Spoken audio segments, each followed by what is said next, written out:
Hello everyone, welcome to Disha classes. जैसे कि आपको पता है, दिशा क्लासेस पर नेट कॉमर्स एग्ज़ाम से रिलेटेड और एचटेट पीजीटी कॉमर्स एग्ज़ाम से रिलेटेड सभी सब्जेक्ट्स की video chapter wise and topic wise मिलती हैं। तो नेट लेवल के एग्ज़ाम में या हम बात करें एचटेट के पीजीटी लेवल के एग्ज़ाम में जो सब्जेक्ट्स पूछे जाते हैं वो 11th क्लास से लेके एमकॉम तक जितने भी आपने कॉमर्स के सब्जेक्ट्स पूछे हैं उन सभी से क्वेश्चंस पूछे जाते हैं। तो नेट लेवल के एग्ज़ाम के लिए और एचटेट पीजीटी लेवल के एग्ज़ाम के लिए हमने दिशा क्लासेस पर 11th क्लास की अकाउंटेंसी और side by side marketing subject start कर रखा है। मार्केटिंग हम फिलिप कोटलर की बुक 15th एडिशन से कवर कर रहे हैं, जो एक फॉरेन ऑथर की बुक है। और मुझे बहुत सारे बच्चों के कमेंट्स आते हैं जो मार्केटिंग की वीडियोज़ देख रहे हैं, वो शायद MBA के स्टूडेंट्स हैं, कुछ IBPS SO marketing officer exam के लिए प्रिपेयर कर रहे हैं। तो उन बच्चों के कमेंट्स में वो पर्टिकुलर चैप्टर बता रहे हैं कि मैम पहले ये चैप्टर करवा दो। तो उन सभी बच्चों को मैं बताना चाहती हूँ कि हमने एक पैटर्न फॉलो कर रखा है दिशा क्लासेस पर। जैसे हमने फर्स्ट चैप्टर में बात करी थी मार्केटिंग मिक्स की, तो मार्केटिंग मिक्स के 4 P's हैं: प्रोडक्ट, प्राइस, प्लेस, प्रमोशन। तो हम क्या कर रहे हैं, पहले प्रोडक्ट से रिलेटेड फिलिप कोटलर में जितने भी चैप्टर हैं हम उनको कवर कर रहे हैं। फिर प्राइस से रिलेटेड जितने भी चैप्टर्स फिलिप कोटलर में दिए हैं हम उनको कवर करेंगे। फिर हम प्लेस से रिलेटेड चैप्टर्स को कवर करेंगे और लास्ट में हम प्रमोशन से रिलेटेड चैप्टर्स को कवर करेंगे। इससे क्या है, जिस भी बच्चे ने आज तक फिलिप कोटलर नहीं पढ़ी उसको आसानी होगी समझने में। उसे एक पैटर्न मिल जाएगा कि पहले उसे प्रोडक्ट से रिलेटेड चैप्टर्स करने हैं, फिर प्राइस, फिर प्लेस, फिर प्रमोशन। तो एक कॉन्टिन्यूटी बनी रहेगी। और जो बच्चे मुझे कमेंट कर रहे हैं, आपका अगर कोई अपकमिंग एग्ज़ाम है जो अभी मार्केटिंग से रिलेटेड उसमें क्वेश्चंस आने हैं और आप चाहते हैं कि मैं पर्टिकुलर चैप्टर्स जो आप मुझे कमेंट बॉक्स में लिख के भेज रहे हैं उनको करवाऊं, तो ये तभी पॉसिबल होगा अगर मेरे पास 30 या 40 बच्चों की रिक्वेस्ट सेम चैप्टर के लिए आती है, तभी मैं उसे पॉसिबल कर पाऊंगी कि उसी चैप्टर को स्टार्ट करूँ दिशा क्लासेस पर। अदरवाइज तो जो हमारा पैटर्न चल रहा है वही चलेगा। तो ये हो सकता है कि भी आप जो भी मुझे कमेंट कर रहे हैं पर्टिकुलर चैप्टर्स के लिए, आप या आपके फ्रेंड सर्कल में या आपके रिलेटिव्स में जो भी बच्चा उस पेपर के लिए एग्ज़ाम जो अपकमिंग एग्जाम है उसके लिए प्रिपेयर कर रहा है, वो सभी मुझे कमेंट बॉक्स में मैसेज करें पर्टिकुलर चैप्टर का नाम, तभी हम दिशा क्लासेस पे इस पैटर्न को छोड़ के उस पर्टिकुलर चैप्टर को पहले कवर करवा देंगे। क्लियर? अदरवाइज जो हमारा पैटर्न चल रहा है वही चलता रहेगा। और मैं ये रिक्वेस्ट तभी लूँगी जब मेरे पास एक पर्टिकुलर चैप्टर से रिलेटेड 30 या 40 बच्चों के कमेंट्स आएंगे। अदरवाइज तो हम जो पैटर्न फॉलो कर रहे हैं वही पैटर्न फॉलो होगा, क्योंकि ये नेट के पॉइंट ऑफ व्यू से या हम बात करें एचटेट पीजीटी लेवल, ताकि बच्चों जिसने आज तक फिलिप कोटलर पढ़ी ही नहीं उनको ईजी हो समझने में, एक पूरी कॉन्टिन्यूटी बनी रहे। क्लियर? तो हम बात करते हैं आज के वीडियो की। हमारा 14th चैप्टर चल रहा है फिलिप कोटलर का, जिसका पार्ट 1 ऑलरेडी अपलोडेड है। आज हम बात करेंगे पार्ट 2 की। पार्ट 1 सर्विसेज, मतलब जो हमारा चैप्टर है डिज़ाइनिंग एंड मैनेजिंग सर्विसेज। तो पार्ट 1 में हमने बात करी थी कि जो हमारी सर्विस इंडस्ट्री है वो आपको हर एक सेक्टर में देखने को मिलेगी, बेशक वो गवर्नमेंट सेक्टर हो, बिजनेस सेक्टर हो, मैन्युफैक्चरिंग सेक्टर हो, रिटेल सेक्टर हो या फिर non profit business private sector हो, सब में आपको सर्विस इंडस्ट्रीज देखने को मिलती हैं। फिर हमने सर्विस मिक्स की कैटेगरीज को देखा था, इनकी हमने डिस्कशन फर्स्ट पार्ट में कर ली। तो आज हम डिस्कस करेंगे नेक्स्ट टॉपिक्स को।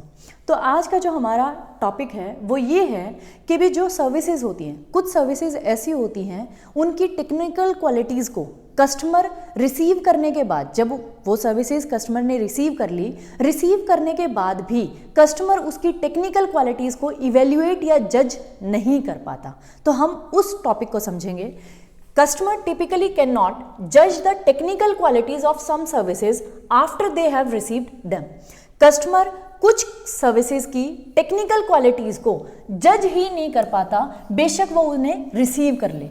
कस्टमर कोई सर्विस लेने गया, उसने वो सर्विस रिसीव कर ली और रिसीव करने के बाद भी कस्टमर उस सर्विस की टेक्निकल क्वालिटीज़ को जज ही नहीं कर पा रहा कि भी उसे सर्विसेज अच्छी मिली है या नहीं, कैसी क्वालिटी की सर्विस उसे रिसीव हुई है। क्लियर? तो इसकी ही बात करेंगे। जैसे हम एक फिगर शो करेंगे अभी, उस फिगर में हम देखेंगे कि भी different various product and services हैं और डिफ़िकल्टी ऑफ इवेल्युएशन उनकी, जब आप डिफरेंट गुड्स एंड सर्विसेज की बात करेंगे, जब आपको इवेल्युएट करोगे उनको, तो उनको इवेल्युएट करने में डिफ़िकल्टी आती है। कुछ गुड्स एंड सर्विसेज तो ऐसे होते हैं जिनको इजीली आप इवेल्युएट कर सकते हैं, लेकिन कुछ गुड्स एंड सर्विसेज ऐसे होते हैं कस्टमर उनको रिसीव करने के बाद भी उनकी क्वालिटी को इवेल्युएट या जज नहीं कर पाता। तो इस चार्ट को हम देखते हैं।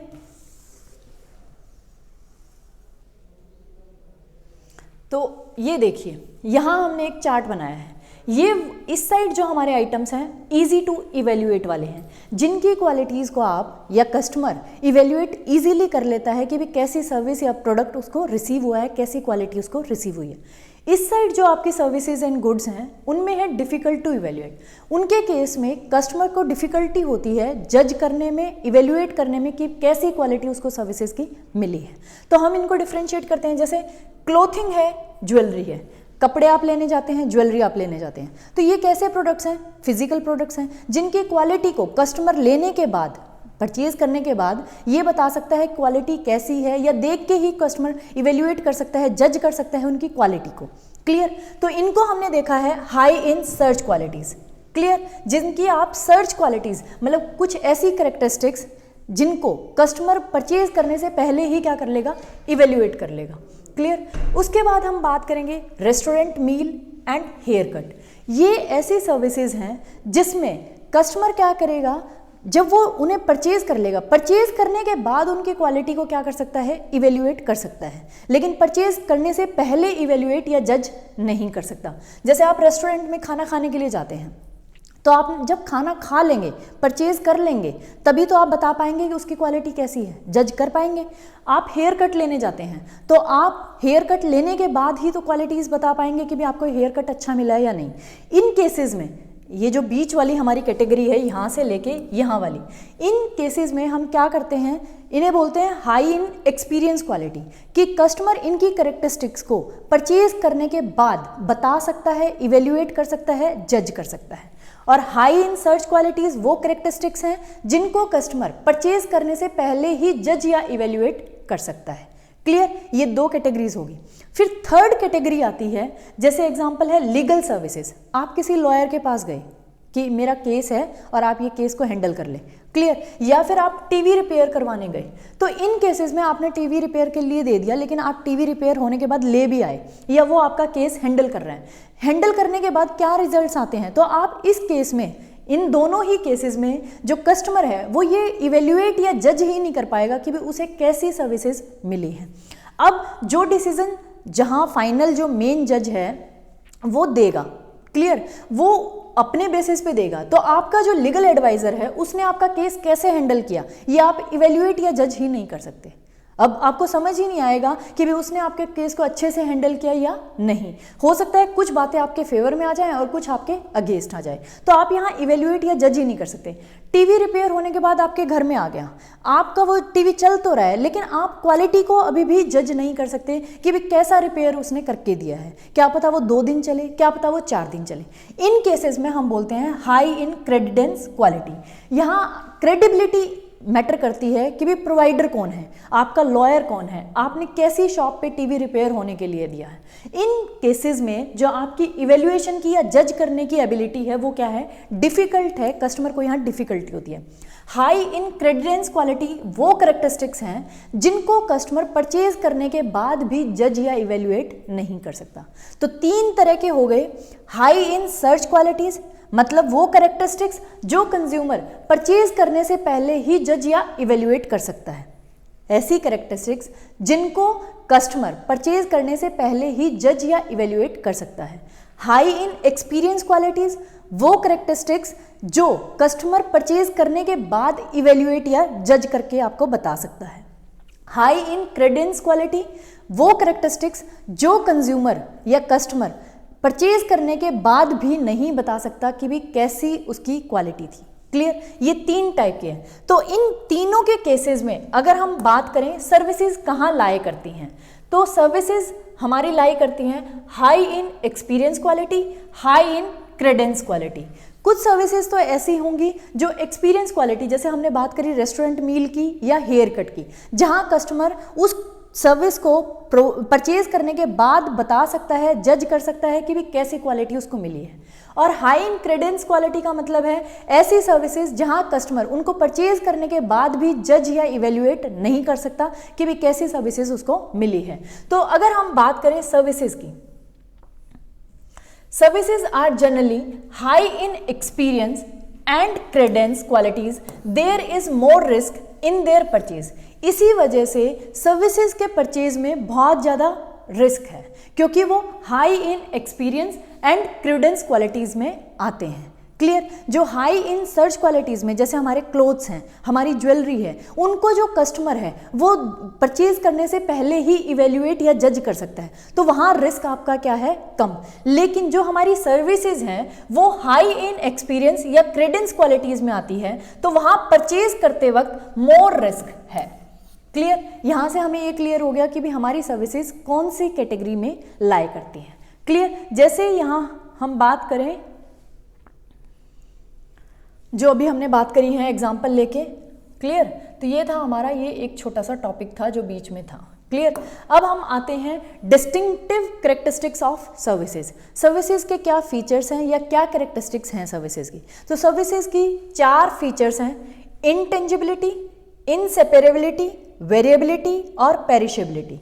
ये 4 फीचर्स हैं सर्विसेज के।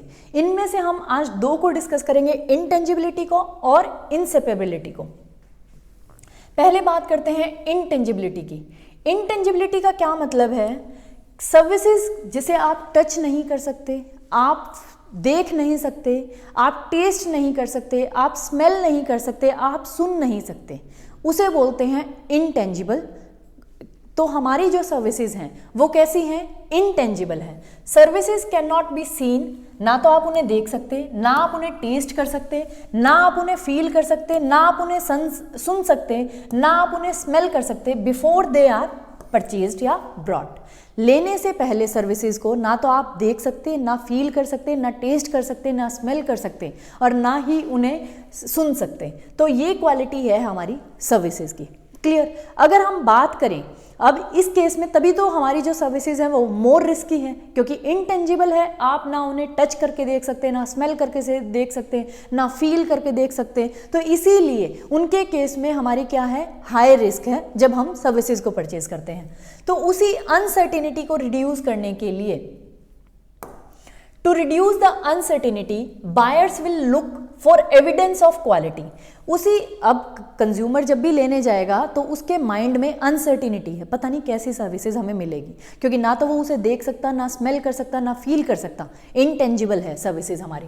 तो उसके मन में जो इंटेंजिबिलिटी है उसको कम करने के लिए बायर वहाँ एविडेंस, प्रूफ देखेगा क्वालिटी के। क्वालिटी के लिए कुछ प्रूफ्स ढूंढेगा। वो प्रूफ किस फॉर्म में ढूंढेगा? प्लेस की फॉर्म में, आपकी जगह देखेगा कि भी आप किस जगह पे सर्विसेज प्रोवाइड करवा रहे हो, आपके पीपल कैसे हैं, आपके इक्विपमेंट्स कैसे हैं, आपका कम्युनिकेशन मटेरियल कैसा है, कुछ सिंबल से आइडिया लगाएगा, प्राइसिंग से आइडिया लगाएगा। तो इन कुछ चीज़ों से जो आपका कस्टमर है वो मतलब अपनी ही एजम्पशंस कह सकते हैं या कुछ कंक्लूजन्स निकालेगा क्वालिटी के रिलेटेड, जब वो आपकी प्लेस पे, आपके पीपल को, आपके इक्विपमेंट्स को, आपके कम्युनिकेशन मटेरियल को, सिंबल्स को या प्राइस को देखेगा, उनसे कुछ कंक्लूजन्स निकालेगा, उनसे इन्फ्रेंसेस को ड्रॉ करेगा और फिर उस अनसर्टिनिटी जो उसके माइंड में है उसको क्या करेगा? कम करेगा। क्लियर? अब इसीलिए कहा जाता है कि भी जो सर्विस प्रोवाइडर्स हैं, सर्विस प्रोवाइडर का क्या काम है? Service providers task is to manage the evidence, कि जो प्रूफ आपका कस्टमर आपके वहां आके ढूंढ रहा है, प्लेस की फॉर्म में, पीपल की फॉर्म में, इक्विपमेंट्स को देख के, कम्युनिकेशन मटेरियल को देख के, प्राइस को देख के, सिंबल को देख के, आपको उन प्रूफ्स को, उन एविडेंसेस को क्या करना है? मैनेज करना है, उनको इतने अच्छे से प्रेजेंट करना है कि भी जो कंज्यूमर के माइंड में अनसर्टिनिटी या रिस्क है सर्विसेज को परचेज करने से पहले, वो क्या हो जाए? कम हो जाए। आपको एविडेंसेस को मैनेज करना है, अच्छे से रिप्रेजेंट करना है। दूसरा, जो इनटेंजिबल है उसको टेंजिबलाइज करना है कि भी उसे ऐसा ही फील हो जैसे वो टेंजिबल गुड्स को ही खरीद रहा है, उसको ऐसी फील आनी चाहिए। तो ये 2 काम है सर्विस प्रोवाइडर के। क्लियर? तो हमने देखा कि भी सर्विसेज क्या है? इंटेंजिबल है, पहला फीचर सर्विसेज का ये है। इंटेंजिबल का मतलब है कि भी ना तो आप सर्विसेज को देख सकते, ना फील कर सकते, ना स्मेल कर सकते, ना टेस्ट कर सकते उनको परचेज करने से पहले। इसीलिए कंज्यूमर के माइंड में एक अनसर्टिनिटी होती है और उस अनसर्टिनिटी को कम करने के लिए कंज्यूमर बहुत सारे वहाँ के एविडेंसेस को देखता है, जैसे प्लेस को देखता है, पीपल, आपके जो एम्प्लॉयज़ हैं उनको देखता है, आपके इक्विपमेंट्स को देखता है, आपके प्राइसिंग को देखता है, आपके सिंबल्स, लोगो जो आपने लगा रखे हैं उनको देखता है, या आपके कम्युनिकेशन मटेरियल को देख के उनसे कुछ कंक्लूजन्स निकालता है और वहाँ से आपकी क्वालिटी का आइडिया लगाता है कि भी कैसी क्वालिटी आप उसे देंगे, और जो कंज्यूमर के माइंड में अनसर्टिनिटी चल रही है आपके सर्विसेज की क्वालिटी को लेके, उसे वो रिड्यूस करने का काम करता है। और सर्विस प्रोवाइडर का यहाँ काम क्या है कि वो जो एविडेंसेस हैं जिनके बेसिस पे कंज्यूमर आपके क्वालिटी के बारे में इन्फ्रेंसेस या कुछ कंक्लूजन्स निकाल रहा है, उन एविडेंसेस को मैनेज करना और टेंजिबलाइज द इनटेंजिबल। जो इनटेंजिबल चीज़ है, सर्विस है, आप जो कंज्यूमर को दे रहे हैं, उसको ऐसे बना दो कि भी उसे टेंजिबल वाली फील आए, कि भी उसे आपकी क्वालिटीज़ का, आपकी सर्विस की क्वालिटीज़ का पहले से ही पता चल जाए इन एविडेंसेस से जो वो देख के कंक्लूजन निकाल रहा है। क्लियर? तो अब इसके एग्जाम्पल ले लेते हैं, तब आपको अच्छे से समझ आएगा। जैसे हम एग्जाम्पल ले लेते हैं सुपरमार्केट का। जैसे कोई भी सुपरमार्केट है, वो अपने आप को ये दिखाना चाहती है कि वो सबसे फास्ट सुपरमार्केट है, तो यहाँ आपकी सर्विसेज को आप दिखा रहे हैं फास्ट सर्विसेज की फॉर्म में। तो फास्ट सर्विसेज की फॉर्म में दिखाने का मतलब, अब आपने कह दिया तो कस्टमर के माइंड में क्या है, अनसर्टिनिटी है। क्लियर? तो वो क्या करेगा, आपकी प्लेस से, आपके पीपल की जो मैनेजमेंट है, या इक्विपमेंट से, या आपके कम्युनिकेशन मटेरियल से, सिंबल से, प्राइस से ही आइडिया लगाएगा या कंक्लूजन्स निकालेगा कि भी क्या आप जो कह रहे हैं कि भी फास्ट सर्विसेज है वो है या नहीं। तो उसके लिए सर्विस प्रोवाइडर को क्या करना चाहिए, इन सारे एविडेंसेस को जो वो कंज्यूमर को दिख रहे हैं, प्राइस, प्लेस, पीपल, इक्विपमेंट्स, उनको अच्छे से मैनेज करना है। जैसे सुपर मार्केट का हम एग्जांपल ले रहे हैं, सबसे पहले बात आती है प्लेस को फास्ट दिखाने के लिए वो क्या कर सकता है, जो आपका लेआउट है चेकआउट एरिया का और जो ट्रैफिक फ्लो है वो क्या होना चाहिए, प्लान्ड केयरफुली। तो चेकआउट एरिया और वहाँ जो ट्रैफिक का फ्लो हो रहा है वो इतने अच्छे से केयरफुली मैनेज होना चाहिए कि वहाँ लोगों को लाइन में वेट ना करना पड़े और कोई भी लंबी लंबी लाइंस वहाँ ना लगे। तो वहाँ से प्लेस से ही जब चेकआउट का एरिया का आपने लेआउट ऐसा बनाया है कि भी उन्हें लाइन में वेट नहीं करना, तो वहाँ से सिंबल या इंडिकेट हो रहा है कि भी आपकी सर्विसेज कैसी हैं, फास्ट। तो प्लेस से हमें पता चल गया। फिर दूसरा है पीपल का मतलब है कि भी जो चेकआउट का स्टाफ है आपका, जो चेकआउट के एरिया पे काम कर रहा है, वो स्टाफ इतना एफिशिएंट या सफिशिएंट होना चाहिए कि सारे प्रोसीजर को अच्छे से मैनेज कर ले। मतलब ऐसा नहीं होना चाहिए कि वहाँ सिर्फ आपने 2 आदमी बिठा रखे हैं और लंबी लंबी लाइन लग रही है और आप कह रहे हैं कि भी हम फास्ट सुपरमार्केट हैं। तो आपके पास जो पीपल हैं वो भी सफिशिएंट होने चाहिए आपके पूरे परचेज या जितने भी कस्टमर्स हैं उनको अच्छे से मैनेज करने के लिए। क्लियर? तो वहाँ से भी जो कस्टमर है उसको आइडिया होगा कि भी हाँ ये फास्ट सुपरमार्केट है। थर्ड, जो आपके इक्विपमेंट्स हैं, आपके इक्विपमेंट्स भी ये दिखाएं कि भी आपका जो सुपरमार्केट है वो फास्ट है। जैसे इक्विपमेंट्स में आ सकता है यूपीसी स्कैनर्स। आप क्या करेंगे, मतलब आप किसी भी लोकल शॉप पे अगर जाते हैं तो वो क्या करते हैं, किसी बच्चे को रख लेते हैं सामान उठा के और देने के लिए। तो वो क्या करेगा, वो लेके आया, वो देखेगा अच्छा ये कितने का सामान है भाई, उससे पूछेगा फिर कैलकुलेट करेगा। तो यहाँ इनएफिशिएंसी है, मतलब यहाँ आपकी फास्ट डिलीवरी दिख ही नहीं रही, आप उससे पूछ रहे हैं, वो आपको प्राइस बता रहा है। तो यूपीसी स्कैनर्स क्या होते हैं, जैसे कि आप सुपरमार्केट्स वगैरह में आजकल हम जाते हैं तो वहाँ क्या होते हैं, प्रोडक्ट के ऊपर एक स्लिप लगी होती है, टैग लगा होता है, उसको एक मशीन होती है स्कैनर, वो स्कैन करके प्राइस ऑटोमेटिकली आपकी मशीन में जो लैपटॉप है, कंप्यूटर है, उसकी स्क्रीन पे आ जाता है। तो वहाँ से इक्विपमेंट से पता चल रहा है कि भी हाँ फास्ट सिस्टम है। आपका क्रेडिट कार्ड रीडर्स होने चाहिए कि पेमेंट अगर किसी के पास कैश नहीं है तो जल्दी से क्रेडिट कार्ड का सिस्टम वहाँ होना चाहिए, या आपकी जो कैश काउंटिंग मशीन्स हैं वो वहाँ चेकआउट एरिया पे अवेलेबल होनी चाहिए। तो इन इक्विपमेंट से ही कस्टमर को आइडिया हो जाता है हाँ आपका जो सुपरमार्केट है वो फास्ट है। तो हर एक चीज़ हमें ऐसी दिखानी पड़ेगी। फिर है कम्युनिकेशन मटेरियल। कम्युनिकेशन मटेरियल में है जो आपके टेक्स्ट है या फोटोज आपके सुपरमार्केट में लगी हुई हैं, वो भी ये सजेस्ट करे कि आपका जो सुपरमार्केट है वो इफिशिएंट है और स्पीड वहाँ बहुत ज़्यादा है काम करने की। क्लियर? तो कम्युनिकेशन मटेरियल से भी यही सजेस्ट होना चाहिए कि भी इफिशिएंसी और स्पीड है आपके सुपरमार्केट में। फिर बात आती है सिंबल्स की। सिंबल्स का मतलब है जो आपका सुपरमार्केट का नेम है, सिंबल है, वो भी ये दिखाए कि भी आपकी सर्विसेज कैसी हैं, फास्ट। जैसे आप अपने सुपरमार्केट का जो नाम है वो रख सकते हैं फास्ट शॉप। क्लियर? जैसे हम 24/7 जाते हैं तो नाम से ही आपको पता चल रहा है कि वो ऐसा स्टोर है जो 24 दिन सॉरी 24 आवर्स और 7 डेज ओपन रहता है, कभी भी बंद नहीं होता, 24 आवर्स आपको वो ओपन मिलेगा। तो ऐसा नाम होना चाहिए, ऐसा सिंबल होना चाहिए जिससे आपकी जो क्वालिटी है सर्विस की वो कस्टमर को पहले ही नाम से ही इंडिकेट हो जाए या पता चल जाए। फिर है प्राइस। प्राइस से भी ये दिखना चाहिए कि भी आपका जो सुपरमार्केट है वो फास्ट है। जैसे 5% की रिबेट दे दो अगर कस्टमर को 5 मिनट से ज़्यादा लाइन में वेट करना पड़ जाए, अगर आपके कस्टमर को 5 मिनट से ज़्यादा वेट करना पड़ गया लाइन में, तो आप उसे 5% का रिबेट दे दो। तो यहाँ से भी पता चलता है, कस्टमर को इंडिकेट होता है कि भाई आपका सुपरमार्केट सचमुच ही क्या है, फास्ट है। तो ये जो सिंबल्स हैं जिनसे जो कस्टमर है वो आपकी क्वालिटी की कंक्लूजन्स निकालता है या उनसे कुछ इन्फ्रेंसेस ड्रॉ करता है, तो आपको इन सब को मैनेज अच्छे से करना चाहिए। क्लियर?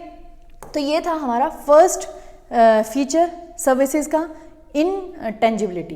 क्लियर? अब हम बात करते हैं सेकेंड फीचर की। सेकेंड फीचर है इनसेपरेबिलिटी। इनसेपरेबिलिटी का क्या मतलब है? जो फिजिकल गुड्स हैं वो तो क्या है, आज आपने बना दिए, अगर आज नहीं बेचने तो आप उनको स्टोर कर सकते हैं, स्टोर करने के बाद आप उन्हें डिस्ट्रीब्यूट करेंगे, डिस्ट्रीब्यूट करने के बाद कंज्यूमर उन्हें क्या करेगा, कंज्यूम करेगा। तो जो ये पूरा प्रोसेस है, मतलब प्रोडक्शन का और कंजम्पशन का, ज़रूरी नहीं है कि वो साइड बाय साइड या साइमल्टेनियसली चले, वो सेपरेबल है, आप उन्हें सेपरेट कर सकते हैं, प्रोडक्शन को और कंजम्पशन को।